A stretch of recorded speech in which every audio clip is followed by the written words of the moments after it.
है, जैसा सोचा था, जैसा प्लान किया था, इम्प्लांट किया था, बिल्कुल वैसा ही संभव हुआ है। इस वक्त एक्सपर्ट्स की जो टीम है वो अंदर ही मौजूद है, वो चेक कर रही है, क्योंकि थोड़ा सा जो मलबा है वो कहा जा रहा है कि एटीएस की वॉल के साथ गिरा है। तो वहां पर लास्ट मिनट चेकआउट किए जा रहे हैं कि कहीं कोई एक्सप्लोजिव जो है वो अब भी मलबे के नीचे तो नहीं दबा हुआ है। मतलब जगह को पूरी तरह सिक्योर करने के बाद ही आसपास के रेजिडेंट्स को यहाँ पर आने की इजाजत दी जाएगी। और इस वक्त नोएडा अथॉरिटी की सीईओ, पुलिस कमिश्नर और जो नोएडा के डीएम है वो भी, जो कंट्रोल रूम हमारे सामने था उससे रवाना हो रहे हैं, वो भी अब ब्लास्ट साइट तक जा रहे हैं, जहां पर 6 एक्सपर्ट्स की टीम इस वक्त मौजूद है।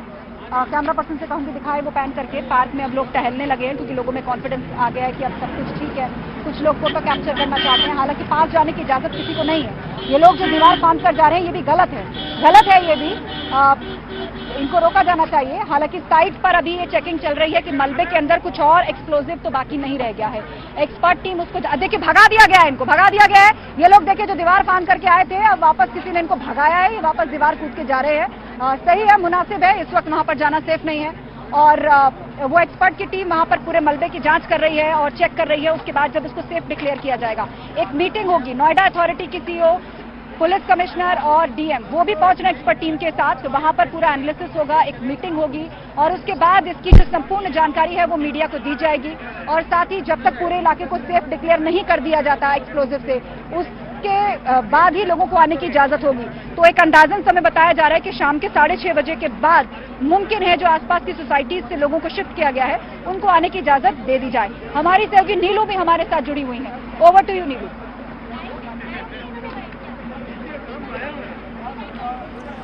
आस्था, मैं आपको बता दूं कि अब तो ट्विन टावर ढहा दिया गया है। यहाँ से वहाँ तक हम तस्वीरें अपने दर्शकों को दिखा रहे हैं और ट्विन टावर के ढहाने की तस्वीरें भी हम आपको दिखा रहे हैं। लेकिन एमराल्ड कोर्ट और एटीएस की बात की जाए, जहाँ के जिस बीच में ये ट्विन टावर था, इसका एक बड़ा हिस्सा, मैं अपने कैमरा पर्सन से कहूंगी कि जरा वो जूम करके वहां पर दिखाए कि किस तरह से एक बड़ा हिस्सा एटीएस की तरफ गिरा है। हालांकि हम अधिकारियों को भी सुन रहे थे, अधिकारियों ने यही कहा है कि जिस प्रक्रिया के साथ बिल्डिंग को गिराना था वो पूरी प्रक्रिया कर ली गई है, बिल्डिंग गिर चुका है। लेकिन वहां पर क्या हुआ है वो उनको अभी तक नहीं पता है। कुछ देर में जो सारे लोग हैं जिन्होंने इस पूरी प्रक्रिया को अंजाम दिया वो भी वहां पर जाएंगे और तमाम अधिकारी, नोएडा अथॉरिटी और पुलिस कमिश्नर हो, डीएम हो, वो भी वहां पर जाकर देखेंगे कि वहां पर किसी तरह की कोई क्षति तो नहीं हुई है। लेकिन एक बड़ा हिस्सा जिस एक्सप्लोसिव की बात की जा रही थी वो एटीएस की तरफ गिरा है।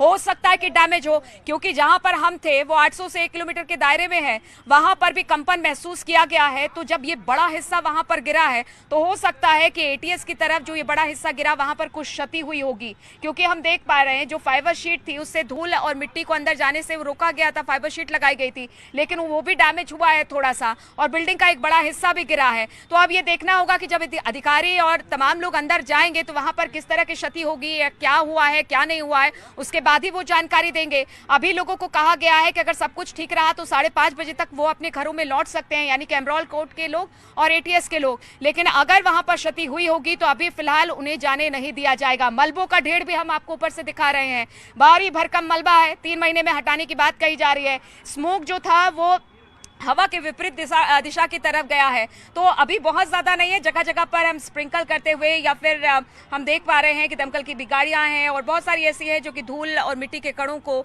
स्थिर करने की कोशिश कर रही है, ख़त्म करने की कोशिश कर रही है।